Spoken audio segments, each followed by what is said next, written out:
नमस्कार, स्वागत है आपका आदर्श विद्या मंदिर क्लासेस में।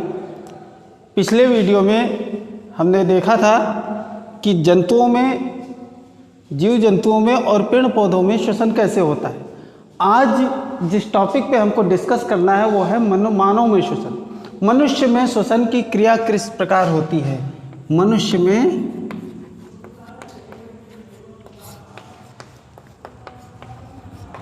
श्वसन, रेस्पिरेशन इन ह्यूमन बींग्स। मानव में श्वसन की क्रिया किस प्रकार से होती है।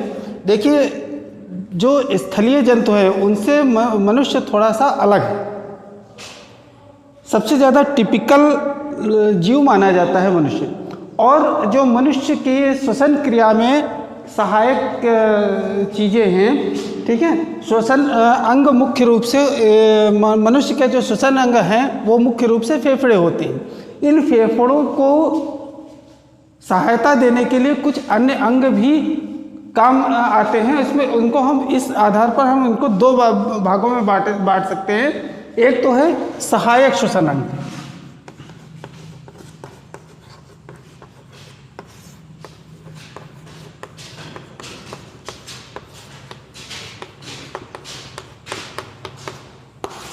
सहायक श्वसन अंग ये क्या होते हैं। सहायक मतलब जो अंग श्वसन क्रिया में सहायता देते हैं वो होते हैं सहायक श्वसन अंग। इसमें सबसे पहली चीज होती है नासिका। थोड़ा थोड़ा आप देखते चलेंगे। नासिका मतलब नाक। सबसे पहले नाक ही आती है जिसके द्वारा वायु प्रवेश करती। देखिए, उस दिन पिछले वीडियो में मैंने बताया था कि श्वसन की क्रिया मुख्य रूप से ये होती है कि ऑक्सीजन का लेना और कार्बन डाइऑक्साइड का बाहर निकालना। मुख्य रूप से तो श्वसन यही होता है, लेकिन पूरा प्रोसेस कितनी होती है, सब अलग अलग चीज़ें हैं, अलग अलग तरीके से श्वसन क्रिया सब में होती है। तो यहाँ पर जो मनुष्य के लिए वो कर रहे हैं, तो सबसे पहला जो सहायक अंग होता है वो होती है नासिका। अब नासिका में क्या होता है। देखिए, नासिका जो है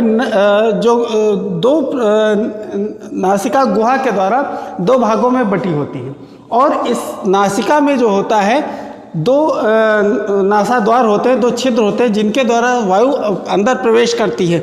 और साथ ही इस नासिका के अंदर छोटे छोटे रोए पाए जाते हैं, रोम जिनको बोलते हैं। इन रोमों का काम ये होता है कि जो धूल के कण, मिट्टी के कण या गंदगी के कण जो होते हैं उनको ये शरीर के अंदर जाने से या श्वसन तंत्र के अंदर जाने में से इनको रोक देती है। और साथ ही साथ नासिका में एक प्रकार का श्लेष्मा चिपचिपा पदार्थ होता है जो कि नाक को नमी बनाए रखता है नाक में। और दूसरा इसका काम यह होता है कि ये जो धूल के कण, मिट्टी के कण होते हैं वो उनको अपने उसमें जो है चिकना होता है, लिसलिसा पदार्थ होता है, उसमें चिपका लेता है, जिससे वो सारे कण, गंदगी जो होती है वो हमारे शरीर के अंदर नहीं जाने पाती है। दूसरा जो भाग होता है इसी नासिका से मिलता हुआ नासिका एवं नासिका मार्ग।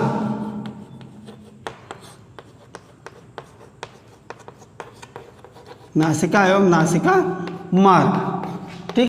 पहली चीज होगी नासिका और नासिका मार्ग। नासिका मार्ग से निकलने के बाद जो आगे का भाग होता है वो दूसरा भाग होता है ग्रसनी। क्योंकि वायु शरीर के अंदर जब इसी नासिका से प्रवेश करती है और नासिका से प्रवेश करने नासिका मार्ग से होते हुए ग्रसनी में पहुंचती है। दूसरी चीज़ ये होती है, कभी कभी ये ग्रसनी जो है ग्रास नली का एक भाग होता है। यहाँ से यहाँ तक जो होता है ये आपका नासाद्वार और मुख गुहा से मिली हुई ग्रसनी, इसका भाग एक ही होता है। उसके बाद आगे चल के जो ग्रसनी होती है वो ग्रासिका से होती हुई वो आगे आमाशय में चली जाती है। और ये जो होता है एक भाग नासिका से होता हुआ ये क्या होता है, फेफड़ों में तक पहुँचता है, ठीक है। तो ग्रसनी दूसरा भाग होता है, लगभग 13 सेंटीमीटर लंबी होती है। कीप के आकार की एक कह लीजिए एक गुहा होती है, कीप के आकार की गुहा होती है जो कि वायु को जैसे जैसे कीप जैसी होती है, वायु को जो है वो इसमें प्रवेश करने के लिए होती है। ये अगला भाग इसका चौड़ा होता है, इसको नासा ग्रसनी कहते हैं। इसको नासा ग्रसनी के नाम से जाना जाता है और यही भाग ग्रसनी का मुख्य भाग कहलाता है। इसके बाद आगे जब चलते हैं तो अगला जो भाग होता है वो होता है कंठ या स्वर यंत्र कह लीजिए।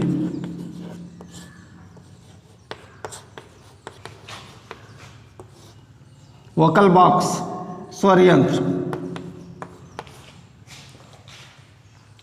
तीसरा भाग है स्वर यंत्र या कंठ, लैरिंक्स बोलते हैं। स्वर यंत्र का काम क्या होता है? ये गले में बाहर सामने की ओर ये उभरा हुआ एक भाग दिखाई देता है जिसको हम स्वर यंत्र कहते हैं। ये वाला भाग होता है, इसके नीचे ही यहाँ पर होता है, ठीक है। कंठ यही है, यही भाग होता है ग्रसनी के आगे, ठीक है। तो ये जो स्वर यंत्र होता है तो उभरा हुआ दिखाई देता है ग्रसनी के भीतरी भाग में ये भाग होता है, ठीक है। और इस पर इसका काम ये होता है, जो वोकल कार्ड्स इसी में होते हैं, कंपन इसी में होते हैं और इन्हीं कंपनों के कारण ध्वनि उत्पन्न होती है। चौथा जो भाग इसका होता है वो होती है श्वास नली।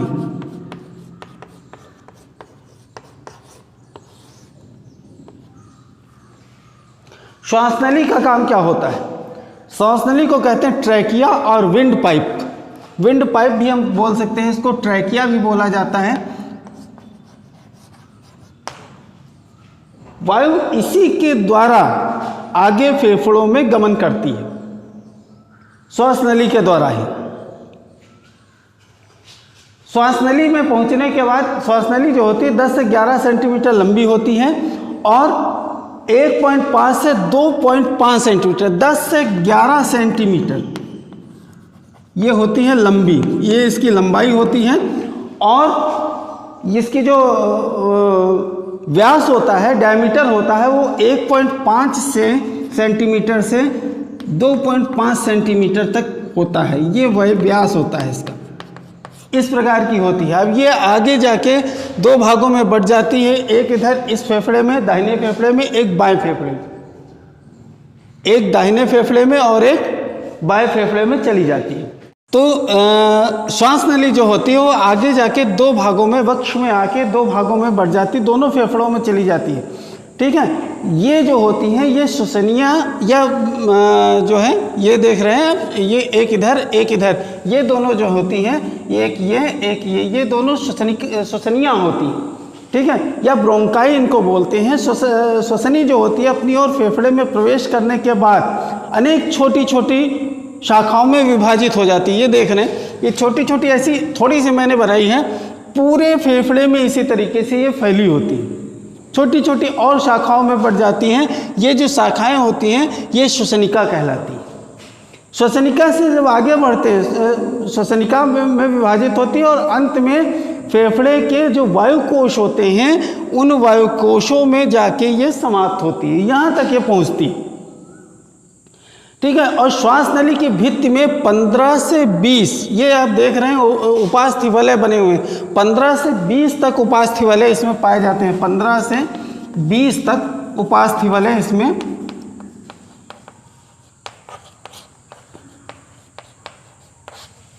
होते हैं, ठीक है। और ये उपास्थि वलय एकदम सी के आकार के पाए जाते हैं, इस तरीके से बने होते हैं, ऐसे छल्ले जैसे पूरी श्वास नली पर चढ़े होते, ठीक है। ये श्वास नली, इनका काम यही होता है कि अगर श्वास नली में वायु नहीं भी है तो ये श्वास नली को एक में चिपकने नहीं देता है, एकदम छल्ला ऐसे बना होता है, तो वो इसी के सहारे जो है आपकी श्वास नली जो होती है वो एकदम फर्म रहती है, दृढ़ रहती है, वो इधर उधर भागने नहीं पाती। और बीच में भी ऐसा नहीं कि वायु निकल गई तो ऐसे चिपक गई, वो चिपकने वाला काम रोकने के लिए ये छल्ले होते हैं पूरी श्वास नली में। अगला जो मुख्य भाग आता है इसका वो होते हैं फेफड़े या फुफ्फुस।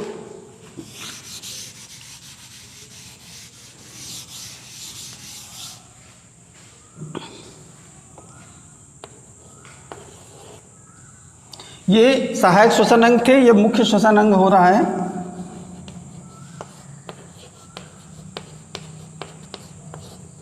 मुख्य श्वसन अंग ये है फेफड़े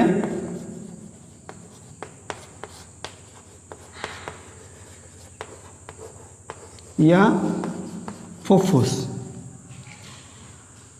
अब इनका क्या होता है, मनुष्य के शरीर में एक जोड़ी फेफड़े पाए जाते हैं। ये मुख्य श्वसनांग होते हैं और वक्ष गुहा में हृदय के दोनों ओर, एक इधर और एक इधर, जैसा आपको चित्र में भी दिखाई दे रहा है, एक इस साइड में एक इस साइड में, एक दाहिनी तरफ एक बाईं तरफ, दोनों तरफ स्थित होते हैं। ठीक है। फेफड़े के चारों ओर दोहरी झिल्ली से बनी एक वक्ष गुहा होती है, ये आपको दिखाई दे रही है। ये ऐसी वक्ष गुहा होती है दोनों तरफ, दोनों फेफड़ों पर। ठीक है। मनुष्य का जो दायां फेफड़ा होता है वो 3 भागों में बटा होता है, 3 पिंडों का, और बायां फेफड़ा 2 पिंडों का बना होता है।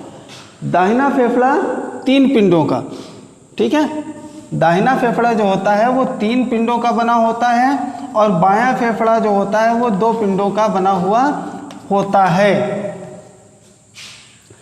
फिर प्रत्येक फेफड़े के चारों ओर एक दोहरी झिल्ली से बनी हुई एक गुहा होती है, इसको हम बोलते हैं फुफ्फुस गुहा। क्या बोलते हैं? फेफड़ों के चारों ओर जो दोहरी झिल्ली से बनी हुई गुहा होती है उसको हम बोलते हैं फुफ्फुस गुहा। फुफ्फुस गुहा बोला जाता है। ठीक है। झिल्लियों का जो मतलब आवरण होता है उसको कहते हैं फुफ्फुसावरण, या यूँ कह लीजिए फुफ्फुस आवरण, मिला के हो गया फुफ्फुसावरण। फुफ्फुसावरण कहा जाता है। फुफ्फुस गुहा में एक लसदार तरल पदार्थ भरा रहता है। ये जो तरल पदार्थ होता है इसमें जो भरा रहता है, ठीक है, ये फेफड़ों की चोटों से या बाह्य आघातों से रक्षा करता है। इस तरीके से ये भरा रहता है।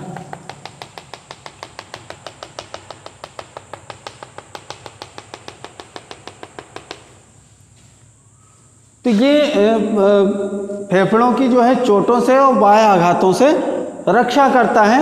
इसके बाद जो है फेफड़ों में ही वायुकोश होते हैं और इनकी संख्या वयस्क व्यक्ति में, एक वयस्क व्यक्ति में, स्वस्थ व्यक्ति में इनकी संख्या लगभग 15 करोड़ होती है। 15 करोड़।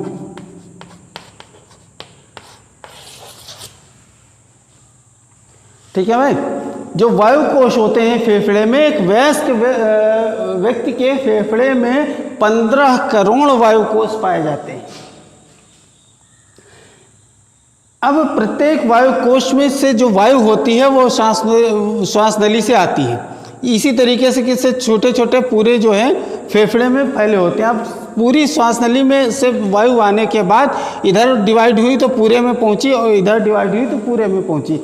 फिर क्या होता है, जब ये जाती है तो डायाफ्राम, जब वायु शरीर के अंदर जाएगी तो डायाफ्राम क्या करता है, ये इसमें से होकर जब इधर गई तो ये डायाफ्राम जो होता है वो नीचे की ओर फैल जाता है। फैलने से क्या होता है, ये जो वक्ष गुहा होती है इसका जो है आकार बढ़ जाता, आयतन बढ़ जाता है, और जब वक्ष गुहा का आयतन बढ़ता है तो ये फेफड़े भी फूल जाते हैं। और इस स्थिति में क्या होता है, ऑक्सीजन जो होती है ये जो वायुकोश होते हैं इनके द्वारा क्या कर ली जाती है, एक्सहेल कर ली जाती है, और इसी बीच कार्बन डाइऑक्साइड भी निकलनी है। और जैसे ही ये फेफड़े सिकुड़ते हैं तो क्या होता है, सेम फेफड़े जब सिकुड़ेंगे तो सेम ऐसी क्रिया होगी इन दोनों में। ये फेफड़े भी वक्ष गुहा से सिकुड़ेगी, वक्ष गुहा सिकुड़ेगी तो फेफड़े जो होंगे वो भी सिकुड़ेंगे, और वायु जो होगी वो फिर नासा द्वार के द्वारा बाहर निकाल दी जाती है। इतनी क्रिया होती है। और इसी बीच में देखिए ऑक्सीजन की मात्रा तुलना में कम होती है, कार्बन डाइऑक्साइड की मात्रा अधिक होती है। ठीक है। तो कार्बन डाइऑक्साइड वायुकोश में विसरित होती, ऑक्सीजन विसरित हो जाती है और कार्बन डाइऑक्साइड विसरित होती तो वो खींच ली जाती है क्योंकि उसको बाहर निकालना है। ठीक है। ऑक्सीजन क्या होती है, ऑक्सीजन जो होती है वो हमारे शरीर में जो ब्लड होता है उन ब्लड से मिलकर पूरे शरीर में, ब्लड से घुलकर पूरे शरीर में पहुंच जाती है। और आपको बता दें कि वैसे तो जो श्वसन की क्रिया होती है जीवों में वो विसरण विधि के द्वारा होती है। किस विधि से होती है, विसरण विधि से होती है। लेकिन जीव जो मनुष्य है, मनुष्य का जो सिस्टम है वो इतना ज़्यादा कठिन है कि अगर विसरण विधि के द्वारा श्वसन की क्रिया मनुष्य में हो देखिए एक एक सेल को ऑक्सीजन की आवश्यकता होती है। अगर किसी भी सेल को ऑक्सीजन नहीं मिलेगी तो वो डेड हो जाती है। ठीक है, तो एक एक सेल को ऑक्सीजन पहुंचने में माने शरीर सर से लेके और पैर के अंगूठे तक अगर विसरण विधि के द्वारा ऑक्सीजन पहुंचेगी तो आप मान के चलिए इसको विसरण विधि द्वारा पूरे शरीर में गमन करने में लगभग 3 साल लग जाते हैं। 3 साल में, मतलब 3 साल में एक सांस संभव नहीं है, जीव इतना वो नहीं हो पाएगा। इसलिए ये जो ऑक्सीजन होती है हमारे शरीर में, हमारे ब्लड में उपस्थित हीमोग्लोबिन जो होता है, हीमोग्लोबिन की ऑक्सीजन से विशेष बंधुता होती है, बड़ा अच्छा भाईचारा होता है। ये तुरंत ऑक्सीजन जो है हीमोग्लोबिन से जुड़ जाती है और हीमोग्लोबिन चूँकि ब्लड में पाया जाता है और ब्लड पूरे एक एक सेल तक पहुंचता है और उसी के थ्रू क्या होती हैं, ये जो ऑक्सीजन होती हैं वो पूरे बॉडी में, पूरे ब्लड में, पूरे शरीर में एक एक सेल तक, एक एक कोशिका तक पहुंच जाती है। तो इस प्रकार से श्वसन की क्रिया मानव में होती है। देखिए श्वासोच्छ्वास की जो क्रिया है इसमें मुख्य रूप से 2 चीज़ें देखने में आती हैं। वो 2 चीज़ें क्या हैं हम देखते हैं। देखिए एक तो चीज़ ये होती है पूरी प्रोसेस को श्वसन की जो पूरी प्रोसेस है उसको हम 2 भागों में बांट देते हैं, 2 चरणों में पूर्ण होती हैं। एक होता है निश्वसन, ध्यान दीजिएगा थोड़ा सा अंतर है, जरा सा अंतर है, दोनों में 2 प्रोसेस हैं, दोनों में जरा सा अंतर है। एक निश्वसन है और दूसरा जो बोला जाता है वो है निःश्वसन। निःश्वसन और निःश्वसन, निःश्वसन को अंतः श्वसन भी कहा जाता है, इसको हम अंतः श्वसन भी कहते हैं।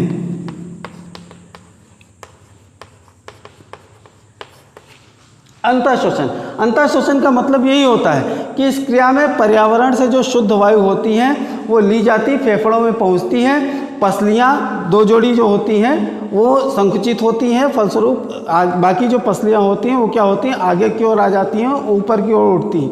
साथ ही डायफ्राम जो होता है जिसको हिंदी में कहते हैं तंतुपट, डायफ्राम जिसको हिंदी में कहते हैं तंतुपट,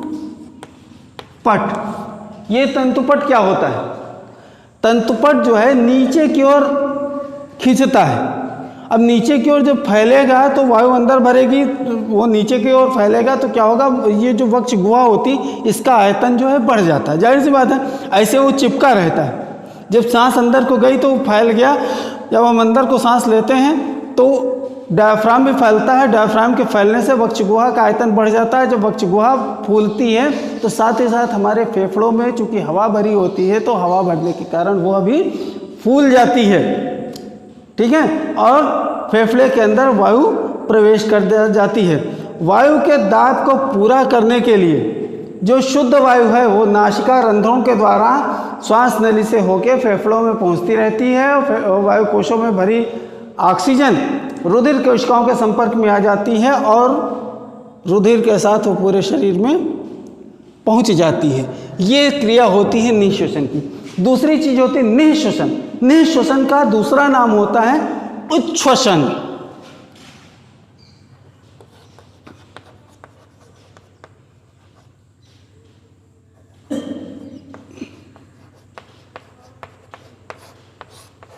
मतलब सांस को बाहर निकालना। अब सांस बाहर निकलती है, वायु बाहर निकलती है तो कार्बन डाइऑक्साइड जो होती है वह भी तो वायु के साथ बाहर निकलती है।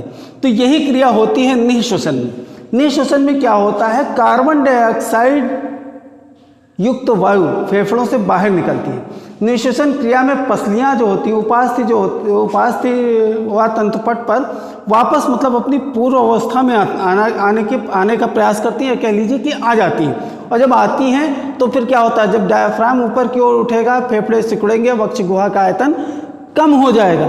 जब वक्ष गुहा का आयतन कम होगा, फेफड़े सिकुड़ेंगे तो उसमें जो वायु भरी हुई है उसमें कार्बन डाइऑक्साइड मिली हुई वो क्या होती है, उस दबाव से नासिका के श्वास नली से होते हुए, नासिका से होते हुए बाहर निकल जाती है। ठीक है। तो इस प्रकार निःश्वसन को हम निष्क्रिय निःश्वसन भी कहते हैं। ठीक है। निष्क्रिय निःश्वसन के कारण जीव जब, अब इसमें एक चीज़ और होती है, जब आदमी परिश्रम करता है, दौड़ता है या लंबी सांस लेता है, ठीक है, तो अंतः श्वसन की जो क्रिया होती है वो तेज हो जाती है। ठीक है। और उस प्रोसेस में, उस समय जब परिश्रम कर रहा है, दौड़ रहा है या लंबी लंबी सांसें ले रहा है, तो चूंकि अंतः श्वसन की प्रोसेस भी बढ़ेगी और निःश्वसन की जो प्रोसेस है, उच्च श्वसन की जो प्रोसेस है वो भी बढ़ जाएगी। तो ये इस समय की जो उच्च श्वसन होता है वह सक्रिय निःश्वसन के नाम से जाना जाता है। मतलब निःश्वसन भी दो प्रकार का हो गया, एक निष्क्रिय निःश्वसन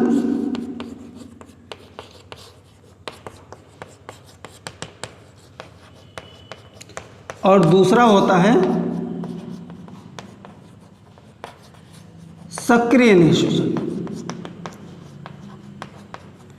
इस बात को समझ लीजिए। निष्क्रिय निःश्वसन का मतलब यह होता है कि जैसे हम नॉर्मल अवस्था में सांस लेते हैं, ठीक है, कोई उसमें जोर नहीं रहता, कोई अपना बस नहीं रहता उस पर, तो वो जो कार्बन डाइऑक्साइड के बाहर निकालने की क्रिया होती है उसको हम कहते हैं निष्क्रिय निःश्वसन। ठीक है। लेकिन जिस समय हम दौड़ रहे हैं, कोई परिश्रम कर रहे हैं, कोई मेहनत का काम कर रहे हैं, लंबी लंबी सांस ले रहे हैं, लंबी लंबी सांस लेने में अंतः श्वसन जो होगा वह भी तेजी से होगा और इसलिए जो निःश्वसन की क्रिया होगी, उच्छ्वसन की क्रिया होगी, वह भी तेजी से होगी। यह क्रिया जो होती है इस समय, यह निःश्वसन जो है वो सक्रिय निःश्वसन के नाम से जाना जाता है। साथ ही आपको यह बताते चलें कि श्वसन चक्र में वायु के अंदर भरना, फेफड़ों द्वारा कार्बन डाइऑक्साइड को बाहर निकालने की क्रिया, ये दो क्रियाएं होती हैं। कार्बन डाइऑक्साइड को फेफड़ों में पहुंचना और फेफड़ों में जो ऑक्सीजन का फेफड़ों में पहुंचना और फेफड़ों में कार्बन डाइऑक्साइड जो आ जाती है उसको बाहर निकालना, ये क्रियाएं लगातार चलती रहती हैं, कंटिन्यूअसली चलती रहती हैं, अपने आप चलती रहती हैं। लेकिन श्वासोच्छ्वास जो होता है इसको मस्तिष्क का श्वसन तंत्र नियंत्रित करता है। 1 मिनट में जितनी बार, ध्यान दीजिएगा, 1 मिनट में जितनी बार वायु का निःश्वसन होता है उसी को हम श्वसन दर कहते हैं। ठीक है। 1 मिनट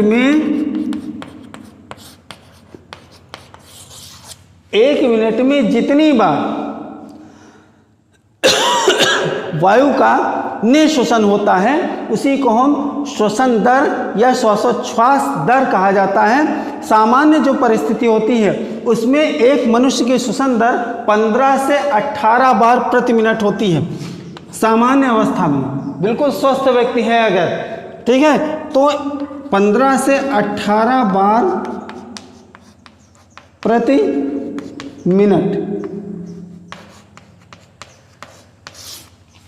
ये निःश्वसन की क्रिया रहती है। ठीक है। लेकिन अगर कठिन परिश्रम कर रहे हैं, कोई दौड़ भाग कर रहे हैं, व्यायाम कर रहे हैं, खेल रहे हैं, उस समय ये 20 से 25 बार प्रति मिनट हो सकती है। 20 से 25 बार।